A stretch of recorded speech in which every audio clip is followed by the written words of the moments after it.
Madam మేము పక్క channel నుండి వచ్చామండి. మీ ధైర్య సాహసాల్ని మెచ్చుకుంటున్నాం. థ్యాంక్ యూ అండి. మీరు రాత్రి చీకట్లో దొంగని కుమ్మేశారంట, అంత ధైర్యం మీకు ఎలా వచ్చింది? నేను దొంగ అనుకోలేదండి, మా ఆయన లేటుగా వచ్చారనుకుని కుమ్మేశాను. ఏంటి ఎదురుకొట్టుకెళ్దాం రండి. ఏమైంది? ఆయిల్ డబ్బా మీద కొలెస్ట్రాల్ ఫ్రీ అని రాసుంది. నేను ఆయిల్ డబ్బా కొంటే వాడు నాకు కొలెస్ట్రాల్ ఫ్రీ ఇవ్వలేదు. నేను అడుగుతుంటే వాడు నన్ను చూసి నవ్వుతున్నాడు. రండి వెళ్దాం. నీ జీతం ఎంత? 10,000. నా జీతం ఎంత? 40,000. మరి అది నాకు నువ్వు క్వశ్చన్ అడగడం ఏంటి? చీప్ గానా? ఎంతకి టిఫిన్ ఏం చేసావు? ఇడ్లీ తెచ్చు తింటా. తినేసా. నాకు పెట్టక నువ్వు తినేయడం ఏంటే? నీ జీతం ఎంత? 40,000. నాదెంత? 10,000. ఆఫ్టర్ ఆల్ నేను ఏం చేస్తున్నారండి? నీ అనుమానం తట్టుకోలేక చావడానికి ఊరేసుకుంటున్నాను. జీవితంలో మొదటిసారి మంచి నిర్ణయం తీసుకున్నారు.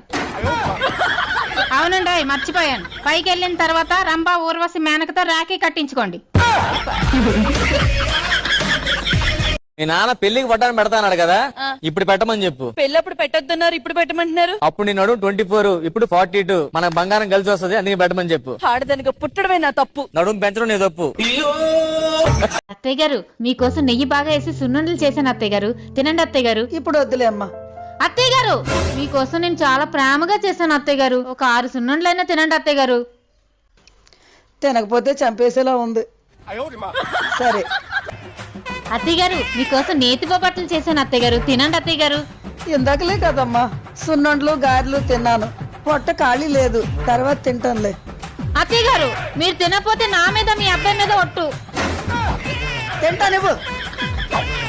అత్తయ్య గారు, మీకోసమే 50 నేతి బూరెలు చేశాను అత్తయ్య గారు, తినండి. మనిషి అన్నవాడు ఎవడైనా 50 నేతి బూరెలు తింటాడేటి? నేను తిన్నాం. మీరు బూరెలు తినకపోతే మావయ్య గారి మీద ఒట్టు. ఇవా మా అమ్మగారికి నేత్తో వండిన వంటలు పెడుతున్నావు. మా అమ్మని మీ అమ్మలా చూసుకుంటున్నావే. మా అమ్మ అంటే నీకెంత ప్రేమే. ప్రేమ బొక్క. ఆవిడ లావైతే ఆవిడ వడ్డాన నాకు వస్తాదని పెడుతున్నాను. భాగ్య, గీ ముచ్చటినవానే? ఏంటిదా ముచ్చట? మా మొగోళ్ళు రోజుకు 2,000 పదాలు మాట్లాడితే మీ ఆడోళ్ళు మాత్రం రోజుకు 4,000 పదాలు మాట్లాడతారటనే. అవును, మీకు ఏ ముచ్చట చెప్పినా 2 సార్లు చెప్పింది, అసలు అర్థమే కాదు కదా. ఏంటిదే? అదే చెప్పేది. మరి తప్పు చేస్తే నేను తప్పు చేయను, ఒకవేళ చేస్తే అప్పుడే కొప్పడు, అప్పుడే దెబ్బలాడు, అప్పుడే మర్చిపో. ఏంటి అర్థమైందా? చందా కోసం వచ్చా. మీ నాన్నగారిని పిలు. నాన్న ఆఫీస్కి వెళ్ళాడు. మీ అమ్మగారిని పిలు. అమ్మ టీచర్ స్కూల్కి వెళ్ళింది. అన్న ఉన్నాడా? అన్న క్రికెట్ ఆడడానికి వెళ్ళాడు. పోనీ అక్క? ట్యూషన్కి వెళ్ళింది.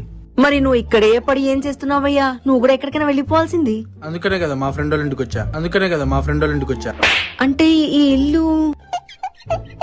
హలో, ఇంటికి తాళం వేస్తున్నది, ఎటువైనావు? దవాఖానకు వచ్చినా. అయ్యో, ఏమైందే? చిన్నోడు ఐస్ గడ్డ మింగిండు, ఆపరేషన్ చేసి తీయాలన్నట. 40,000 అయితాయట. అట్లానా? 45 డిగ్రీల ఎండ కొడుతుంది. 4 సెకండ్లు ఎండలు నిలబెడితే ఐస్ గడ్డ కరుగుతుంది. గాని రా ఇంటికి. ఎక్కడికి వెళ్తున్నావు? మా అమ్మగారింటికి. ఎందుకు? 2 రోజులు ఉండి వస్తా. అయితే నేను వెళ్తాను మా అమ్మగారింటికి. మరి పిల్లలు? నువ్వు ఎక్కడికి వెళ్తున్నావు? మా అమ్మగారింటికి. నేను ఎక్కడికి వెళ్తున్నాను? మీ అమ్మగారింటికి. వాళ్ళ